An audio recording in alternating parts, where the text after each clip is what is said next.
Então vamos lá, em nome de Jesus, irmãos. Diz assim a palavra: então tomando, levaram-no e o trouxeram para a casa do sumo sacerdote, e Pedro seguia-o de longe. Quem seguia ele de longe? Pedro. E havendo-se acendido o fogo no meio do pátio, estando todos sentados, assentou Pedro entre eles. Mas uma certa serva, vendo assentado ao lado do fogo e olhando seriamente, disse: este homem também estava com ele. E ele negou, dizendo: mulher, eu não o conheço. E um pouco depois, vendo o outro, disse: tu és também um deles. E Pedro disse: homem, eu não sou. E passada quase uma hora, o outro, com confiança, afirmava, dizendo: com certeza este indivíduo também estava com ele, pois ele é um galileu. E Pedro disse: homem, eu não sei o que tu dizes. E imediatamente, enquanto ele falava, o galo cantou. E virando-se o Senhor, olhou para quem, irmãos? E virando-se o Senhor, olhou para Pedro. E Pedro lembrou-se da palavra do Senhor, como lhe tinha dito: antes do galo cantar, tu me negarás. Quantas vezes, irmãos? 3 vezes. E Pedro, saindo, chorou amargamente. Amém? Nós estamos vivendo um momento importantíssimo, uma data muito especial, biblicamente falando, e uma data importantíssima para a igreja. Não é especificamente o Ministério Semeando Vidas, se bem cada ministério tem uma visão sobre as festas bíblicas. A nossa visão do Semeando Vidas, que as 3 principais festas bíblicas, a Páscoa, o Pentecostes e o Tabernáculo, são festas, são referenciais para a igreja. Então nós estamos num tempo agora de Pentecostes. Nós estaremos celebrando a festa de Pentecostes. Quem esteve aqui quarta-feira, nós ministramos uma palavra sobre Shavuot, que é um tempo de preparo, é um tempo que antecede a celebração de Pentecostes. Quem esteve aqui entendeu, discerniu perfeitamente o que Deus falou com você.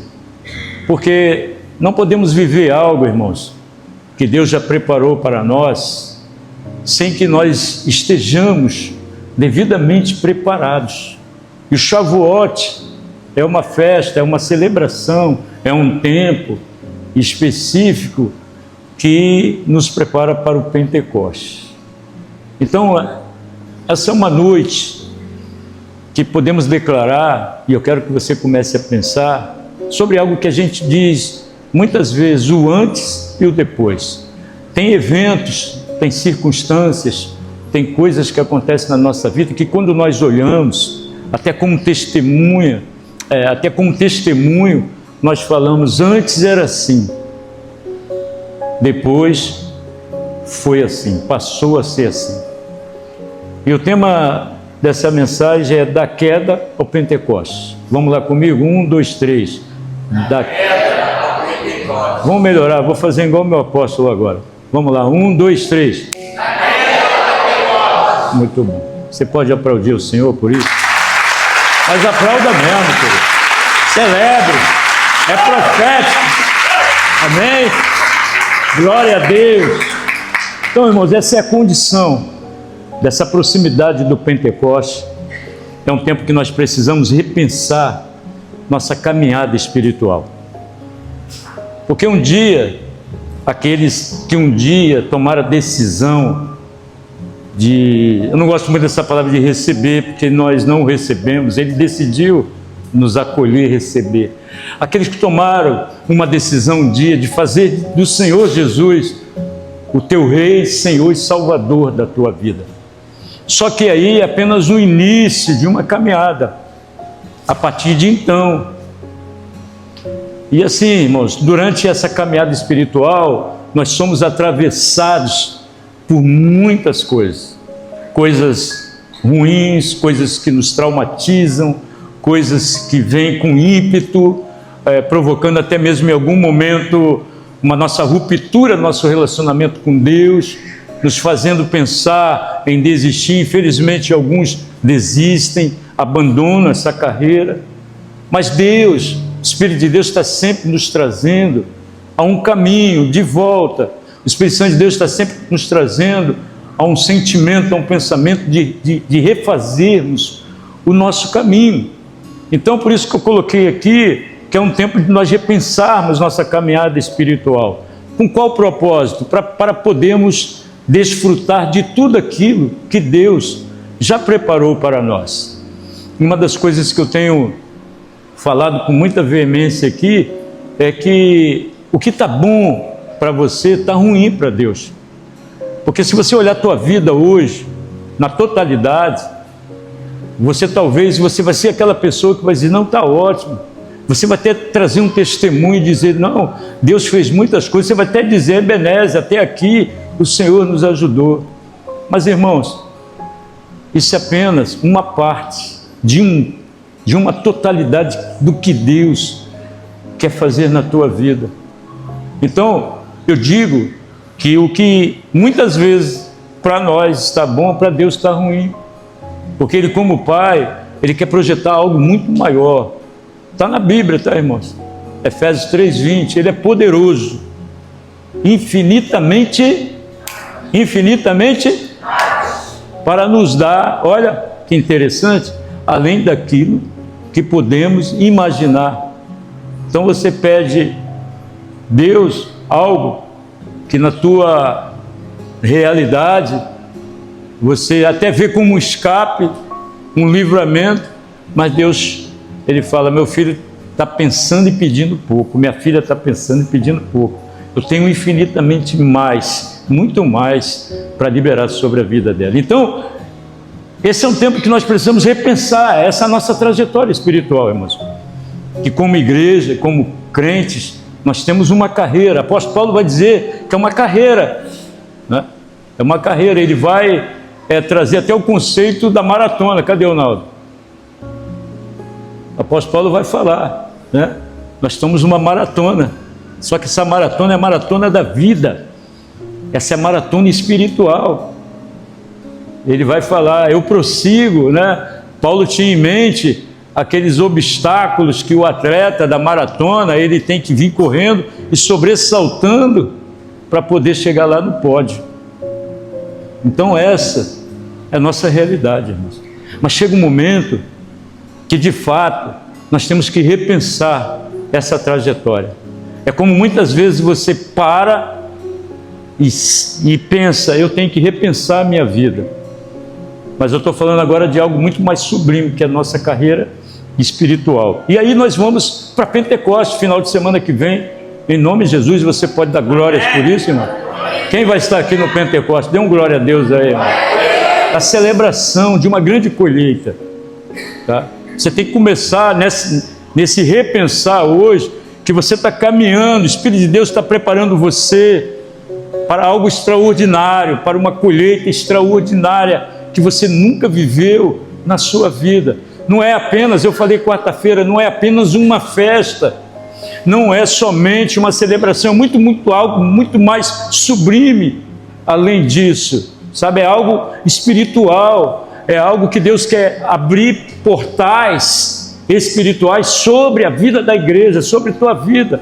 Então, essa semana o pastor Fábio até citou algo, porque estávamos aqui, o pastor Cristiano conversando, que tudo que Deus fez de manhã, a mensagem, o mover, fizemos profético aqui, com o que o pastor Fábio fez menção aqui, irmãos, é tudo profético, porque Pentecostes é um tempo profético. E assim, irmãos, o tempo profético envolve o tempo de Deus. É um tempo específico que Deus decidiu realizar coisas extraordinárias, coisas que a gente nem imaginamos, coisas que você até mesmo no seu coração decidiu que é impossível. Então quero trazer a sua consciência, essa consciência a você, porque Pentecoste é esse tempo. E aqui, para mim, um dos ícones um dos personagens que se tornaram ícones do Pentecostes foi Pedrão. Todo mundo gosta de Pedro, né? Pedro é aquele falastrão em algum momento, ele é aquele cara impulsivo, ele agia para poder pensar depois daquilo que ele falou, das suas ações. Então Pedro, eu pego ele, quando eu recebi do Senhor uma mensagem, que nós estamos nesse cronograma, até domingo que vem, quarta-feira pastor Eusita, domingo pela manhã apóstolo Eduardo Kadosh vai estar aqui, são pessoas proféticas, né?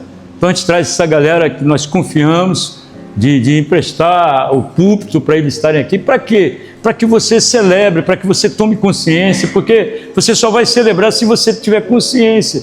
E aí eu estou trazendo para você nessa noite, Pedro era um dos personagens bíblicos que se tornou essa referência de Atos 2, o tão clássico propalado Atos 2, né? E estavam todos reunidos naquele lugar e de repente veio um som como de um vento impetuoso e todos foram cheios do Espírito Santo. É lindo e é real. É lindo e é real. Aconteceu, irmãos. Por isso que eu quero que você pense hoje a sua posição o antes e o depois. Porque daqui a pouco você vai entender, nós vamos fazer algo, um mover aqui, que é lógico, vai depender de uma decisão de você. Então, eu quero que você nessa noite entenda que existe algo poderoso nessa noite que nós precisamos entender, que Deus não começa a história de ninguém, de alguém, pelo sucesso, mas pelo fracasso. Guarde isso.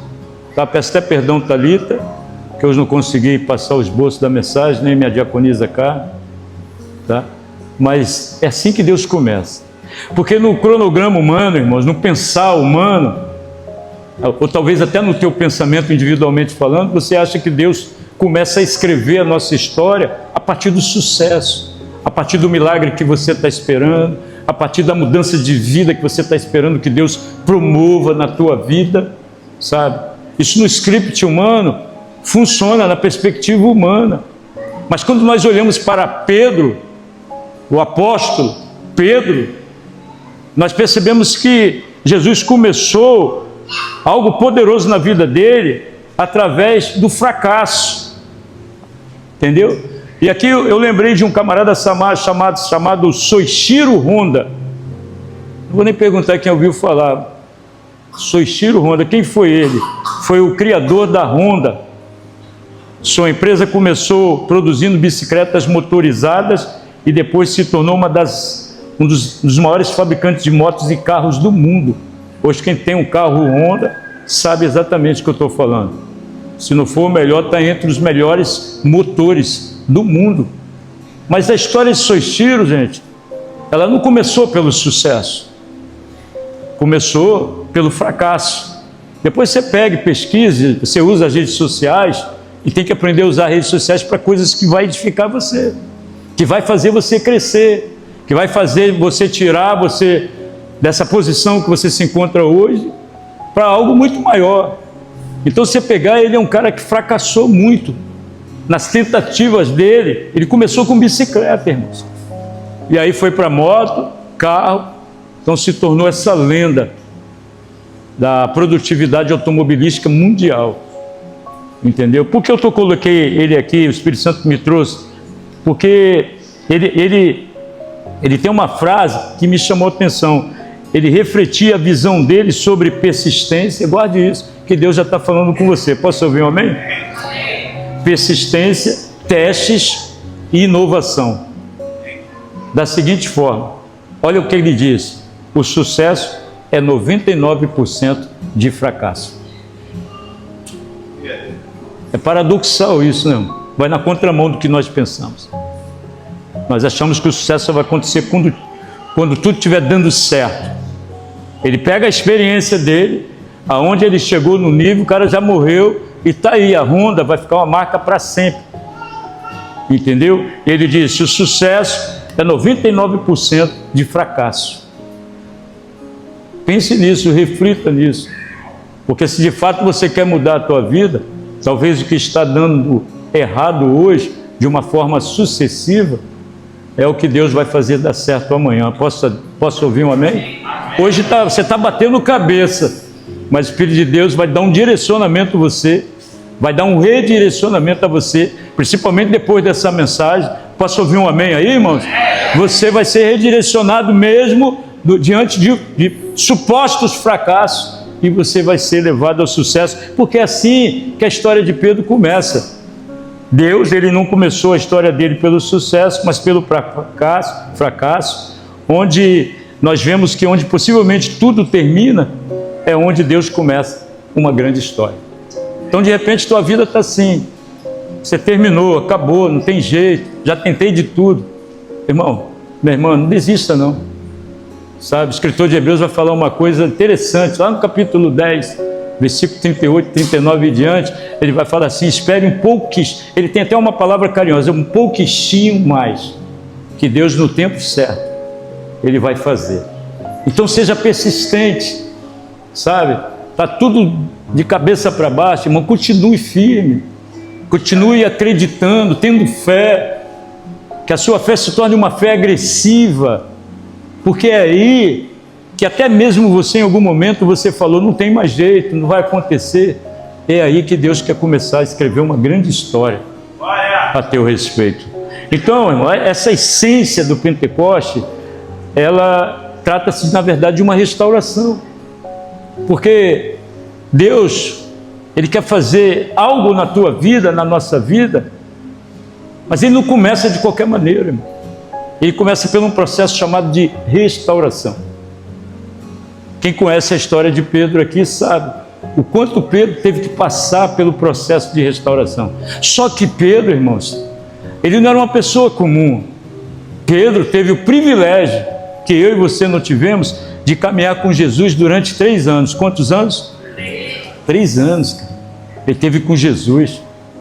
Então, bom, era para ele ter aprendido muitas coisas. E assim somos nós.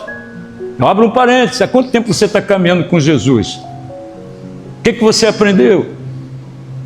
O que você administrou e trouxe para a tua vida como algo proveitoso, edificante na tua carreira espiritual? Entendeu? Então, Pentecostes não é somente o derramamento da fusão do Espírito Santo, mas o processo de Pentecostes é transformar alguém. Guarde isso, que possivelmente, irmãos, isso tem a ver com a tua vida. É transformar alguém que ainda não foi transformado. Entendeu? Não sei se você já está pegando o spoiler. Eu tô em Atos 2 nesse momento. Lembra? Naquele dia estavam todos reunidos no mesmo lugar. Igual está aqui. Ó. E de repente veio quem? O Espírito Santo. Só que o Espírito Santo não processa assim, irmão. Para chegar naquele dia, no cenáculo, capítulo 2, como o pastor Fábio falou aqui, houve uma preparação. E eu estou puxando para Pedro de novo, porque Pedro é esse símbolo dessa transformação. Pedro andou com Jesus, ele presenciou milagres, ele recebeu ensinamentos fantásticos de Jesus, porém, agora, nos dias de Pentecostes, Jesus iria tratar dele e do seu caráter até então duvidoso. Eu quero ir num texto que eu amo por demais, acredito que você seja uma dessas pessoas, que é Evangelho de João, capítulo 21, versículo 15 ao 17. Vamos lá? Vamos projetar aí rapidinho. Evangelho de João, capítulo 21, tá? Do verso 15 ao 17. 21, capítulo 21, ao 15 ao 17. Depois de comerem, preste bem atenção, irmãos. Por isso que eu falei, quem veio quarta-feira entendeu que Shavuot tinha um tempo de preparo. Antes nós lemos, você precisa entender, Jesus já havia ressuscitado. Jesus já havia o quê? Ressuscitado. Então, os apóstolos estavam desiludidos, pensando em tomar um rumo da desistência, voltarem para a vida comunal deles. E assim somos nós. A gente vai indo, Estamos indo muito bem. Você vai pegar, daqui a pouco vai entender muito mais ainda porque eu estou falando. A gente começa bem, cheio do fogo, do Espírito de Deus. As coisas da vida vão nos atravessando, as lutas, as contradições, e vem na contramão da nossa fé, da nossa relação com Deus. Eles estavam acima, porque eram seres humanos, como eu e você. E eles perderam a esperança, estavam desiludidos. E Jesus aparece de repente, agora ressuscitado. Depois de comer, Jesus perguntou a Simão Pedro: Simão, filho de João, você me ama mais do que estes? Ele disse: sim, Senhor, tu sabes que te amo. Jesus disse: cuide dos meus cordeiros. Em outras versões, apacenta as minhas ovelhas. Pode prosseguir o próximo. Novamente Jesus disse: Simão, filho de João, você me ama? Ele respondeu: sim, Senhor, tu sabes que eu te amo. Jesus disse: pastorei as minhas ovelhas. Pela terceira vez, guarde uma coisa, a repetição leva ao hábito. Entende? Jesus, pela terceira vez, ele fala a mesma coisa. Ele diz: Simão, filho de João, você me ama? Pedro ficou triste. Porque imagine alguém perguntar 3 vezes a você a respeito de algo que você tem a certeza de que é real dentro de você. Aí você começa a desconfiar que a pessoa está duvidando de você. Então Jesus pela terceira vez pergunta. Pedro fica triste porque Jesus lhe perguntou pela terceira vez: você me ama? E ele disse: Senhor, tu sabes todas as coisas e sabes que te amo. Jesus lhe disse: cuide das minhas ovelhas. Se você olhar o Evangelho atentamente, você vai perceber que Pedro é o protótipo, é o modelo de alguém que seria uma referência para a igreja. Tanto que a igreja romana pega isso como pano de fundo para estabelecer outra métrica doutrinária. Mas ele seria apenas uma referência, né? De Pedro, Petros, ele torna-se uma referência. Só que para ele continuar sendo, ou melhor, se tornar essa referência, se fazia necessário Jesus visitar o coração dele. Foi o que Jesus fez agora, e é o que Jesus faz continuamente conosco, através do Espírito dele. Visitar o nosso coração, para restaurar o que precisa ser restaurado.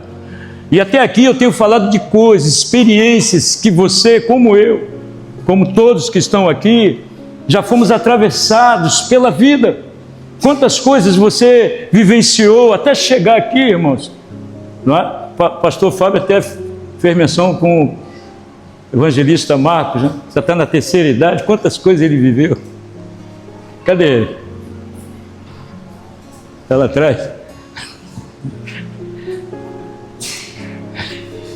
Ele gritou logo: terceira idade não.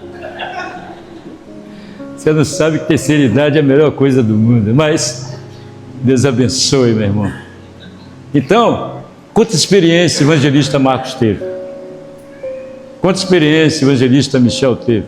Quanta experiência você, minha irmã, até aqui, você foi atravessada na tua vida. Não estou falando só de coisas ruins, não, irmão. Coisas trágicas. Estou falando de coisas boas, que também somos atravessados por muitas coisas que até hoje nos dão saudade, nós lembramos: nossa, que tempo bom, que coisa boa, pessoas que você conheceu, pessoas que foram tuas amigas, enfim, irmãos.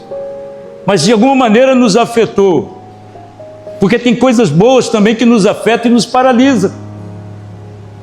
Tá? Pensemos dessa forma. Então Pedro era essa pessoa. Então Jesus agora tinha algo maior sobre a vida de Pedro, como tem na tua. Posso ouvir um amém? Ele queria fazer algo maior para o reino de Deus, porque nós somos sacerdócio real, nós fazemos parte do reino de Deus. A Bíblia fala isso, primeira epístola de Pedro, capítulo 2, verso 9, vós sois nação santa, sacerdócio real, povo de propriedade particular de Deus. Eu falei quarta-feira, você não é qualquer pessoa, irmão. Você é uma pessoa especial. Você que já tomou a decisão por Cristo, você não é qualquer pessoa. No meu tempo dizia que quem não tinha ainda decidido por Jesus era criatura e passava a ser filho depois da decisão. E aí, realmente, irmãos, pensemos, tem fundamento sobre isso. Então você pensa nessa noite, você não é qualquer pessoa. Só que o Pai Celestial, Ele tem coisas extraordinárias para você, só que Ele não pode, não vai fazer isso de uma forma deliberada, liberar para você aquilo de muito extraordinário que Ele preparou para você, sem antes restaurar você sobre as coisas que te atravessaram, que fez você desistir, fez você ficar paralisado, fez você não acreditar mais. Então, Jesus entra agora em João 21 e foi lá cuidar de Pedro, porque se você olhar, irmão, Pedro já estava até nu, já tinha mergulhado no mar e influenciou a equipe todinha. Vamos voltar, irmão, vamos pescar, vamos voltar para a nossa vida, para a nossa rotina, sabe? Vamos viver nossa vida como antes, porque lá em Mateus 4,18, o evangelista Mateus vai dizer que Jesus passa pela Galileia e chama esses homens. Ei, você vem, Pedrão, vem, Felipe, vem galera, vem. Ó, a partir de hoje a rotina de vocês vai mudar.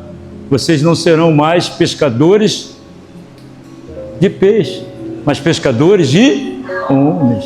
Entendeu? Então, isso foi o antes. Só que agora, Jesus fala, está na hora de vocês voltarem para o roteiro que eu criei para vocês. E aí, irmãos, onde a vergonha dele, de Pedro, é transformada em missão. E onde Jesus não apenas perdoa Pedro, mas o reposiciona no propósito. Lembra? Nós começamos pelo trágico, nós começamos pelo fracasso, onde ele nega Jesus. Na fogueira ali sentado, no pátio, nos ambientes que ele foi, Jesus estava sendo maltratado e ele negando Jesus. E aí depois que Jesus olha, algumas versões do Evangelho, vai dizer que Jesus olhou diretamente nos olhos dele. E ele chora amargamente. E aqui começa o processo de restauração dele, diferente de Judas. Quem está comigo aqui, dê um glórias a Deus. E essa noite, irmãos, eu volto ao primeiro ponto, você precisa rever a sua caminhada com Jesus e ver onde você caiu. Pedro caiu, irmão. Ele não caiu nos pecados clássicos. Ele não roubou ninguém. Ele não matou ninguém. Ele até não adulterou. Ele não fornicou. Ele simplesmente negou aquele que até então deveria ser senhor da vida dele. Você está entendendo, irmão? Ele negou. Você vai entender. E aí Apocalipse 2,4, esse texto é clássico, pode colocar aqui, sei que você sabe de qual saltear. Tem a ver com Pedro, tem a ver comigo, tem a ver com você. Pentecostes é um tempo de restauração, irmãos. Quem quer receber coisas novas do Espírito Santo? Quem quer ser cheio do Espírito Santo? Então Pentecostes é um tempo de coisas novas. Mas se prepare, permita que o Espírito de Yeshua acesse você nessa noite e restaure você. Olha, no entanto, contra você tenho isto: você abandonou seu primeiro amor. Deu uma parada, irmãos. Lembra que eu comecei falando, repensar teu caminho, repensar tua caminhada cristã, sua caminhada espiritual. Olha, há um livro de escatologia, um livro da revelação dos últimos tempos, mas ele traz um alerta para a igreja, por isso que você vai encontrar referências às 7 igrejas que tem a ver conosco. Por isso que lá o escritor de Apocalipse, que é João, ele vai dizer: ouça o que o Espírito diz à igreja. Esteja atento, irmãos. Olha lá, continua, irmãos. Portanto, lembre-se de onde... Cara, eu não vou constranger ninguém. Eu posso contar de mim. No início da minha caminhada, que eu pensava que era crente e era convencido, eu caí, irmão. Então, eu falo do que eu tenho experiência. Quando alguém chega, apóstolo, eu caí e papapá, eu tenho experiência com isso, eu tive experiência com isso. O negócio é muito... A queda espiritual, ela é muito triste, é muito amarga, ela dói muito. Você fica distante do coração de Deus, irmãos. E aí você começa a preencher sua vida com tantas e tantas outras coisas que o mundo oferece, que tua carne pede. Mas na verdade, apesar disso, fica um rumbo na nossa alma que só a pessoa do Espírito Santo pode preencher, irmãos. E aí, enquanto o Espírito de Deus não consegue te acessar, nos acessar, ele não pode realizar essa obra de restauração. E aí, irmãos, nessa noite o Espírito Santo quer que você lembre onde você caiu, onde você começou a deixar a tua razão, a tua emoção ser maior do que o amor por Jesus, onde as tuas verdades, elas se tornaram maior do que o teu amor por Jesus, onde os teus pensamentos, sabe, os seus desejos se tornaram maior do que o amor por Jesus, onde as suas justificativas, por mais plausíveis que sejam, elas se tornaram maior do que o amor por Jesus. Hoje o apóstolo estava falando com alguém, né, da nossa família, e levantou uma justificativa plausível. Aí eu apóstolo falamos assim: nada justifica. Falamos para essa pessoa: você tem que se reposicionar. Porque não tem. Você que está aqui nessa noite se encontra levantando justificativas para justificar o teu abandono pelo amor de Jesus. Sai dessa posição, irmãos. Saia dessa posição em nome de Jesus. Nada justifica, por isso que tua vida está assim, de mal para pior, e você pensa que está bom, e agora, com essa mensagem, você está sabendo que está ruim, e pode ficar muito mais se você perder a tua salvação, e pode acontecer de repente. Opa, stop, apóstolo, que isso? Quem sabe que vai ficar para a semente aqui? Se você souber, me ensina, que eu quero esse segredo aí, irmão. Então, cada culto que você vem, como hoje, cada mensagem que você recebe, tem um poder que está na tua mão, tem uma chave que está na tua mão. Que isso, apóstolo? Qual é a chave? A chave é a decisão, e você tem que tomar, e você não toma, por causa dessas justificativas, que te atravessaram. E se você contar a tua história, eu posso até chorar com você, mas nada, a partir de então, pode justificar você trocar Jesus pela vida que você está vivendo. Por isso que o escritor está dizendo: lembra-se de onde você caiu, arrependa-se e faça as obras que praticava no princípio. Se não se arrepender, virei a você e tirarei o seu candelabro do lugar dele. Aleluia! Lembra onde você caiu, irmão? Lembra como você era apaixonada por Jesus? Você lembra? Aí você foi se perdendo. Não, porque a igreja fere, a igreja é isso, porque o mundo, porque, irmão, essa noite é uma noite de decisão para você. Jesus foi ao encontro de Pedro para restaurar e falar com ele: meu filho, apacenta minhas ovelhas. Ele não entendeu: apacenta minhas ovelhas. De novo, terceira vez, ele ficou triste. Ele estava entendendo que Jesus estava tirando ele daquela posição para colocar ele na posição que Deus já havia colocado ele na eternidade. Você nasceu para quê? Viver um tempo e morrer? Eu vou dar um spoiler para você, poderoso da parte de Deus. Está lá em Jeremias 1:5. Jeremias entrou em crise, como nós entramos. Deus falou para ele: olha, quando você estava no útero da tua mãe, sendo formado, eu já havia lhe chamado para ser profeta das nações.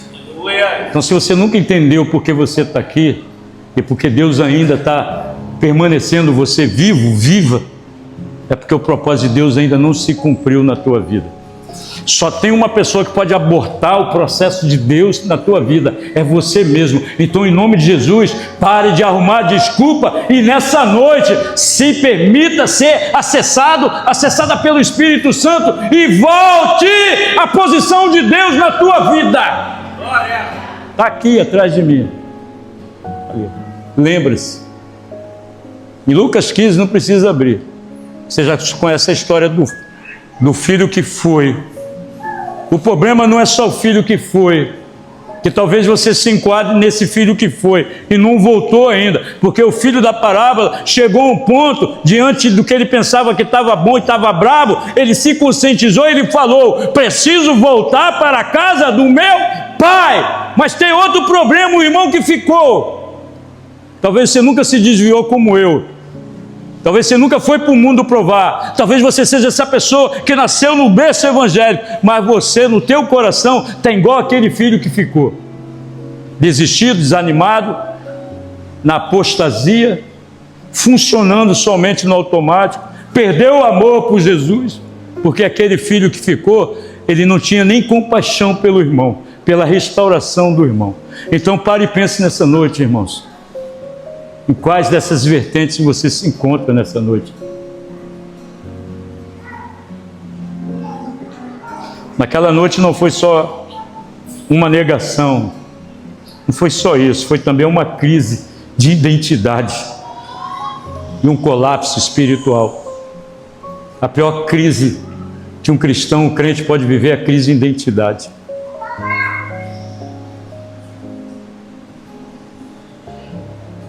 Eu vou facilitar para você. Você se vê como filho, filha, ou você se vê como filho e filha do mundo, da regência espiritual do mundo? Quem você é, irmão? Qual é a crise que você está vivendo? A Bíblia diz que ele chorou, e o pior lugar, eu coloquei aqui, ó, para um homem não é cair. Eu vou repetir, o pior lugar para um homem não é cair. Eu botei uma vírgula aqui que eu lembrei de mim, que quando eu caí, toda a minha família não acreditava mais na minha restauração. Ninguém, irmão. Meu pastor falou assim para minha família: Reinaldo não tem mais jeito.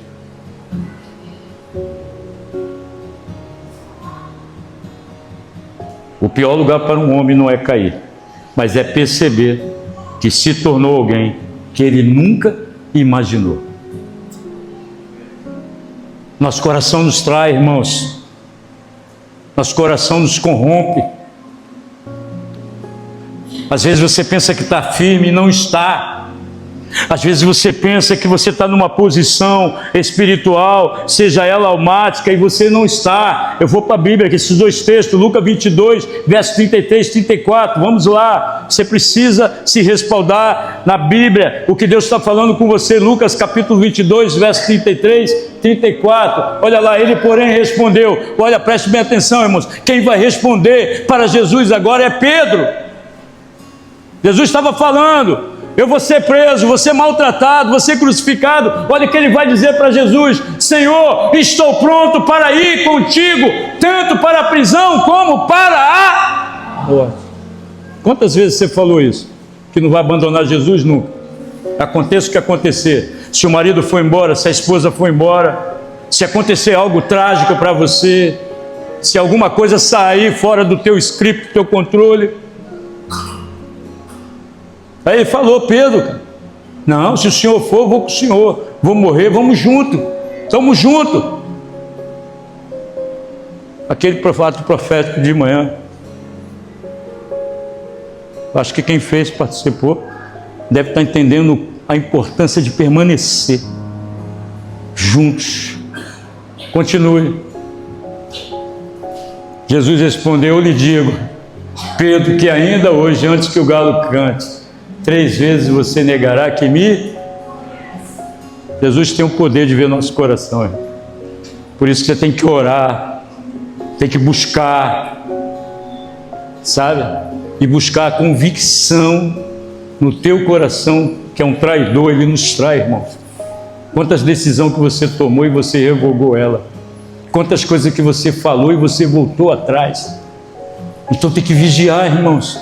Se tem alguma coisa que a gente tem que vigiar no nosso coração, Provérbios 4:23, Salomão vai dizer isso: de tudo que você tem que guardar, guarde teu coração, pois dele procede as saídas da vida. Em Mateus 15, a partir do versículo 18, 19, Jesus vai dizer: do coração do homem procede os maus desígnios, homicídio, adultério, inveja, tudo de ruim nasce do nosso coração. Temos que guardar o nosso coração. Esse é um tempo que temos que ser uma geração que guardemos, brindemos nossos corações através do Espírito Santo, clamando, orando, jejuando e pedindo: Espírito de Deus, guarde meu coração, porque meu coração pode me tirar de uma posição que Deus já me colocou. Somente quem está entendendo, irmãos, dê um glória a Deus aí. Por isso que eu coloquei aqui: o pior lugar para um homem não é cair, mas é perceber que se tornou alguém que nunca ele imaginou. Eu achava que estava firmão, já era obreiro, já fazia teologia, irmão, peitão estufado. Aí eu levantei uma desculpa, uma justificativa, né? Porque na época o meu pastor levantou 3 irmãos ao diaconato e eu não fui. Eu já estava com o pé no mundo, no pecado, irmão. A gente só levanta justificativa para justificar o nosso dolo diante do Espírito de Deus. Não foi os 3 irmãos que era para me ficar alegre porque eles foram. Foi porque eu já estava no mundo. Então a gente tem que repensar isso em nome de Jesus. Mateus 26:35.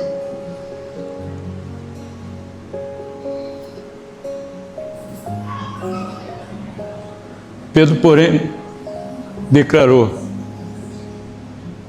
mesmo que seja preciso que eu morra contigo, nunca te negarei. Todos os outros discípulos disseram a mesma coisa. Coloque aí no versículo 41 agora, Helenice. Olha aí. Olha Deus falando: vigie para que não o Espírito está, mas a carne é o que, irmão? Nossa natureza é fraca. Por isso, Gálatas 5:17, Deus vai falar que a carne luta contra a ação do Espírito Santo. A maior batalha que passamos é aqui dentro.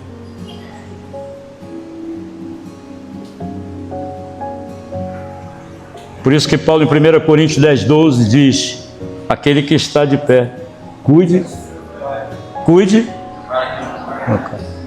Deus nunca termina a história de alguém no dia da sua queda. Lembra que falaram? Não tem mais jeito. Sabe por quê, irmãos? Porque o mesmo homem que negou Jesus agora vai se levantar diante de uma grande multidão. E a primeira mensagem, ele ganha 3.000 almas. Você consegue entender isso que Deus quer fazer com você? Deus quer mudar a tua história por causa disso, porque isso é um propósito dele nessa terra. Você não está aqui de passagem, você não foi um acidente. Eu nasci de um aborto, tentativa de aborto. Não é um acidente. Eu nasci, minha mãe não queria que eu nascesse. Não é um acidente. A questão não é você, não é eu. A questão é e sempre será o propósito dele, querido. Glória. Quem já é mãe, pai aqui, até teu filho, irmãos, é um grande propósito de Deus. Pare de deixar a vida te levar. Deixa o Espírito Santo conduzir tua vida. Se encaixe no propósito de Deus, que você vai ver como tua vida vai mudar radicalmente. Fale para o Senhor a partir dessa noite: eis-me aqui, Senhor. Eu estou fraco. Se posicione. Ou talvez alguns tenham que reposicionar-se. O mesmo que negou Jesus vai declarar que Ele é o Senhor. Está vendo isso, irmão? Os historiadores vão dizer que Ele não se permitiu ser crucificado como Cristo. Ele foi crucificado de cabeça para baixo. Olha o que o Pentecostes quer produzir na tua vida, irmão. Olha o que o derramamento do Espírito Santo quer produzir sobre a tua vida. Eu estava aqui, apóstolo, ministrando, os pastores aqui no manto, enche, uma atmosfera cheia da presença do Espírito de Deus, irmãos. Você não veio aqui passear, você veio aqui receber a presença desse Espírito maravilhoso. E sabe o que ele vai fazer? Qual a diferença? Não foi a força emocional de Pedro, porque ele não tinha nenhuma força emocional, nem eu, nem você, nem a maturidade humana, porque ele também até então, ele não tinha nenhuma maturidade, mas foi naquele dia a experiência dele com o Pentecostes, o derramamento do Espírito. Foi aquilo que mudou a vida dele para sempre. E nessa noite Deus trouxe você aqui, irmãos, para ouvir uma mensagem de transformação. Deus quer mudar, irmão, porque o mesmo fogo que desceu em Atos 2 está disponível aqui nessa noite. Está aqui, irmão, está tudo preparado. A atmosfera está preparada, o ambiente está preparado. Só falta você preparar o teu coração.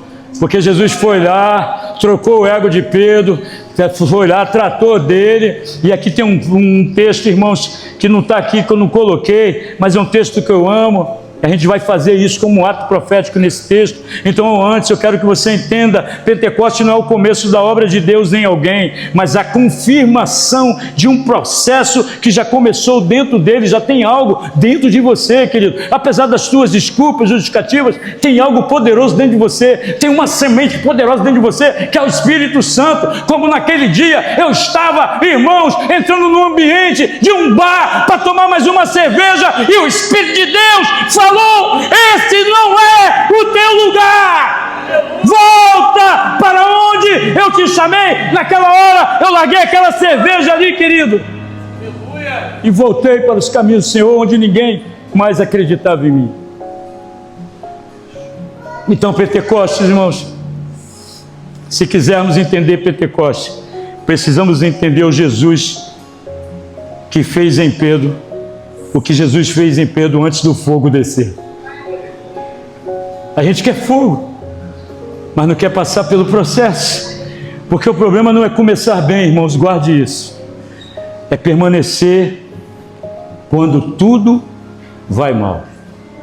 Lembra na Galiléia? Vem, eles começaram bem, numa retórica, acompanhando o mestre, foram enviados 2 em 2, expulsaram o demônio, fizeram muitas coisas. Mas Jesus não desistiu mesmo assim de Pedro. Mas antes do fogo descer, Jesus foi tratar do coração de Pedro para poder restaurar ele. É o que Jesus quer fazer aqui nessa noite. Só que você tem uma chave. Você tem o quê, irmãos? Você tem o quê, irmãos? Você tem o quê, irmãos? Você tem o quê, irmã? As mulheres, o que você tem, irmã? Irmã, com profecia, com profético, crendo em nome de Jesus, se desconstruindo de tudo que influencia você, impedindo você de viver o Pentecostes. As irmãs, o que você tem na sua mão hoje, espiritualmente falando? Os homens, o que vocês têm nessa noite, profetizando? Isso aí, os homens vão ganhar. Os homens, o que vocês têm nessa noite? Nós homens! Vamos ver se as mulheres empatam. As mulheres, o que vocês têm nessa noite? Meu Deus, ei, vamos aplaudir ao Espírito Santo de Deus. Glória a Deus. Glória a Deus. Glória a Deus. Fiquemos de pé em nome de Jesus, irmãos. Ficamos de pé. Nós vamos fazer um ato profético. Depois eu vou pedir que acenda em algum momento as luzes. Tá, apóstolo? Me ajude. De repente os pastores vão nos ajudar. Eu quero traçar para você uma linha do tempo nessa noite. Do antes e depois. Lembra que eu comecei falando sobre isso? Uma linha do tempo. Daí onde você está, representa o lugar que você está hoje. Mentalmente, espiritualmente, principalmente espiritualmente. Aonde você está, nessa cadeira que você está. Não se permita ficar distraído não, irmãos, que eu vou pedir que você não colabore comigo, mas colabore com o Espírito de Deus. Aleluia! Então não se distraia. Você está num lugar hoje. Você está num lugar hoje. Lucas, Evangelho de Lucas, já vou adiantar, irmãos. Capítulo 24, versículo 49. Bote aqui para todos lerem e acompanharem. Lucas, capítulo 24, verso 49. Olha aí, O Espírito Santo falando cada um de nós. Eu envio a vocês a promessa do meu, mas fiquem revestidos do poder do... A promessa só poderia se cumprir se eles obedecessem. Então esse é o lugar que você está. E o lugar que Deus quer que você esteja para restaurar, arrebentar com tudo a boca do balão é Atos 2. Então eu vou dar um comando, apóstolo. Vamos fazer uma linha do tempo. De repente, se for necessário utilizar os pastores, utilize. Porque eles têm que sair de onde estão e vir para Atos 2. Porque o mesmo Espírito que estava lá no cenáculo, ele está disponível aqui ainda. Então ele quer batizar com fogo nessa noite. Ele quer batizar com fogo. Então, em nome de Jesus, irmãos. Em nome de Jesus. Em nome de Jesus.